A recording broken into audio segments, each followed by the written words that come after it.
तो नमस्कार, मैं जन्मना ब्राह्मण विनोद कुमार आप सभी का अपने चैनल पर हार्दिक स्वागत अभिनंदन करता हूं।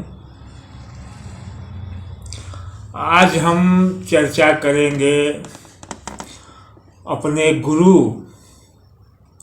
साइंस जर्नी जी महाराज के वीडियो नंबर 192।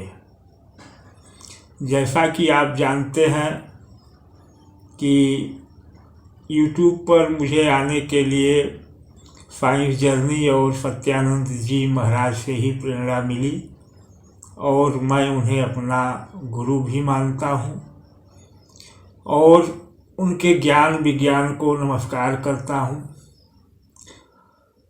हमारे गुरु जी ने अपने वीडियो नंबर 192 में प्रोफेसर विलास खरात जी का इंटरव्यू किया है भीमा कोरेगांव और अछूतों के मुद्दे पर, जिसमें कि अछूतों के पीछे झाड़ू और गले में हांडी बांधी गई थी।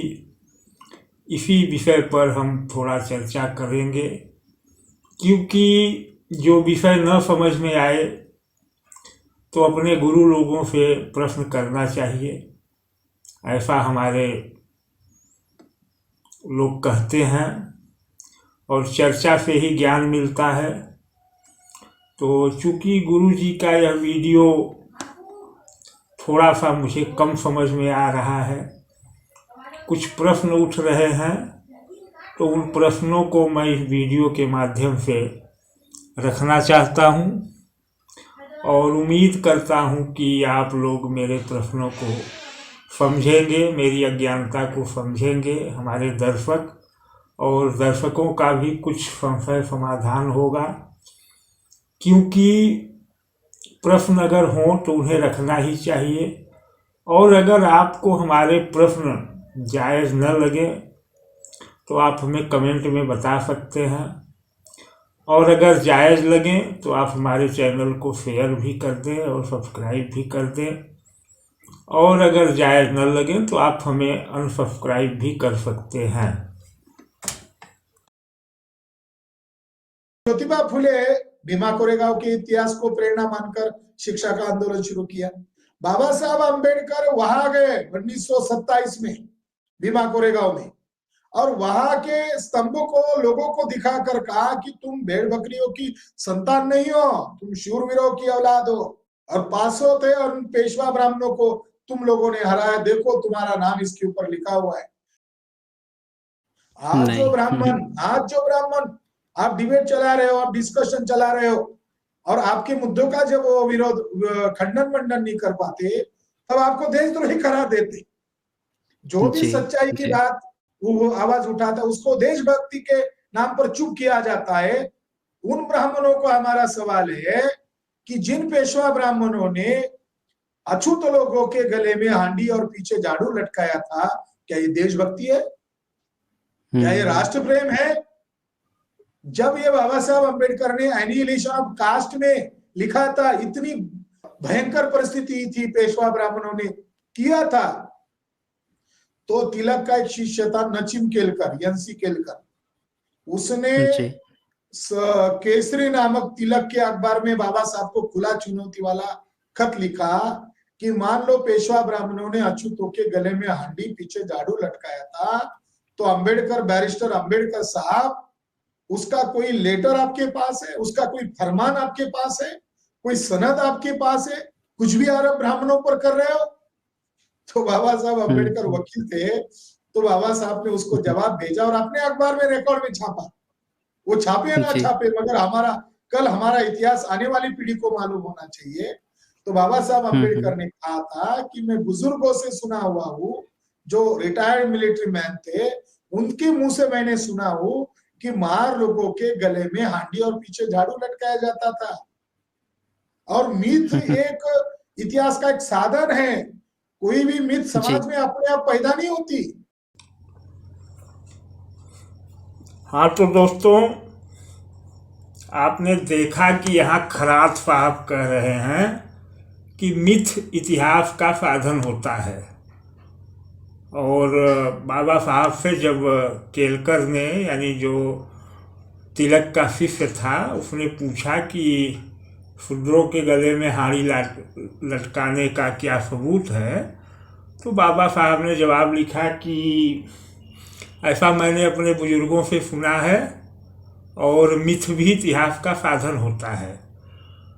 तो मेरा अपने गुरुदेव साइंस जर्नी जी से प्रश्न है कि इसके पहले तमाम वीडियो में आप तो कहते हो कि इतिहास केवल शिलालेखों से और लिखित दस्तावेजों से ही बनता है, उसे ही माना जा सकता है। तो यहाँ आपका दोहरापन क्यों? यहाँ आपको न शिलालेख चाहिए न दस्तावेज चाहिए, केवल सुनी सुनाई बातों पर आप इतिहास बना देते हो। यह कहाँ से आप सीखते हो, कहाँ से लाते हो और किस साइंस से लाते हो? थोड़ा प्रकाश डालने का कष्ट करें, जिससे कि हम अज्ञानी लोग भी इतिहास के बारे में समझ सकें कि इतिहास कैसे कैसे लिखा जाता है। तो उम्मीद है कि आप इस प्रश्न पर ध्यान देंगे। इतिहास शास्त्र में वो भी एक साधन है, उसमें सच्चाई चंद होगी, मगर मीत एक साधन होता है। बाबा साहब अम्बेडकर ने उसका लॉजिकल जवाब दिया था। साथियों, मैं आपको ये बताना चाहता हूँ, वो उसका हाचुतो के गले में हांडी और पीछे झाड़ी क्यों लटकाया था, ये सवाल है, ये जानना समझना जरूरी है। पहले प्रथम बाजीराव पेशवा, बाजीराव दो है, एक प्रथम बाजीराव पेशवा, दूसरा बाजीराव पेशवा। प्रथम बाजीराव पेशवा ने छत्रसाल के राजा की दासी को अपना लिया, जिसके ऊपर फिल्म भी बना था, जो बहुत नॉर्थ इंडिया में इसको ब्राह्मणों ने चलाया जानबूझकर। उस फिल्म में वो जो दासी है वो उसकी प्रेयसी दिखाई है, मस्तानी। तो मस्तानी और बाजीराव का अफेयर शुरू हुआ, राज एक ही महल में रहते थे। कुछ दिनों के बाद बाजीराव को लड़का हुआ। जब बाजीराव प्रथम बाजीराव पेशवा को जो रखेल रखी हुई थी मस्तानी, उससे जो बच्चा पैदा हुआ तो लड़का बड़ा हो गया, मगर उसका विधि करना था, उसका नामकरण करना था। तो उसने पुरोहितों को बुलाया, ज्यादा ब्राह्मणों को बुलाया, तो ब्राह्मण पुरोहितों ने उसका विधि करने से मना कर दिया। जब बाजीराव पेशवा के इस बच्चे मस्तानी से पैदा हुए बच्चे का विधि करने से मना कर दिया, तो बाजीराव ने पूछा ऐसा क्यों? तो उसने कहा यह आपकी जायज बीवी से बच्चा पैदा नहीं हुआ है, ये नाजायज बच्चा है, भले आपका क्यों ना। तो उन्होंने ज्यादा लालच दिया, ज्यादा पैसा लो, उपनयन विधि करो, उसका नाम सारा विधि करो। तो उन्होंने फिर भी मना कर दिया। तो प्रथम बाजीराव पेशवा ने सोचा कि ये ब्राह्मण कब मानेंगे, कौन सी ऑफर देकर दिया तो मानेंगे। तब उसने उनको ऑफर दिया कि ये ऑफर तुम्हारे लिए है कि तुम जिनको अव्वल नंबर के दुश्मन मानते हैं, उन महार, मांग, चमार, भंगी, ये जो अछूत जातियां हैं, इनके गले में अगर हांडी और पीछे झाड़ू लटका दूं, तब तुम मेरे इस बच्चे का विधि करोगे और इसको ब्राह्मण की औलाद मानोगे। तब उन ब्राह्मणों ने हाँ बोल दिया। आपने देखा कि ये बता रहे हैं हमारे प्रोफेसर साहब, पहले तो बताया कि महार इतने बहादुर थे कि 500 की फौज में, महारों की 500 की फौज 25,000 पेशवाओं की फौज पर भारी पड़ गई और उन्हें हरा दिया। उसके बाद बता रहे हैं कि गले में हांडी और पीछे झाड़ू बांधा था, और जब सबूत के लिए केलकर ने पूछा तो कहा कि मिथक भी सबूत होते हैं, मिथक भी इतिहास होते हैं। जबकि खुद हमारे गुरुदेव साइंस जर्नी साहब कहते हैं कि रामायण महाभारत सब मिथक हैं और मिथक कोई इतिहास नहीं होते, लेकिन यहाँ इनको मिथक ही इतिहास हैं। बाकी इतिहास के लिए गुरुदेव को शिलालेख चाहिए, लिखित दस्तावेज चाहिए, वो भी विदेशी लेखकों के, स्वदेशी लेखकों के नहीं। लेकिन यहाँ केवल मिथक ही, कहीं सुनी बातें ही इतिहास है। दूसरा, हमारे प्रोफेसर साहब जो बता रहे हैं कि पेशवा ने अपने अवैध संतान को संस्कार कराने के लिए ब्राह्मणों को पेशकश किया था कि आपके शत्रुओं को, जिन्हें आप सबसे बड़ा शत्रु मानते हैं, उनके गले में मैं हांडी और पिछवाड़े झाड़ू बांध दूँ, तब आप जो है संस्कार के लिए राजी होंगे। तो ब्राह्मण राजी हो गए। अब प्रश्न यह है गुरुजी कि पेशवा भी ब्राह्मण है आप कहते हो, और संस्कार करने वाले भी ब्राह्मण हैं, तो ब्राह्मणों की महारों से या अन्य लोगों से शत्रुता या दुश्मनी क्या थी? क्यों वो शत्रु थे? इसका भी थोड़ा प्रकाश डालें, हमारा ज्ञानवर्धन करें। और दूसरी बात यह है कि पेशवा ने प्रस्ताव रखा था कि मैं इनको झाड़ू बांध दूँ और गले में हांडी लटका दूँ, ब्राह्मणों ने तो रखा नहीं था, तो ब्राह्मण कैसे दोषी हो गए? और जो सबसे बड़ी बात है कि आप कहते हो कि इतनी दुर्दशा के बाद भी ब्राह्मण लोग अछूतों से अपनी सेवा करवाते थे, तो जब अछूतों से वो सेवा कैसे करवा लेते थे आप ही बताइए।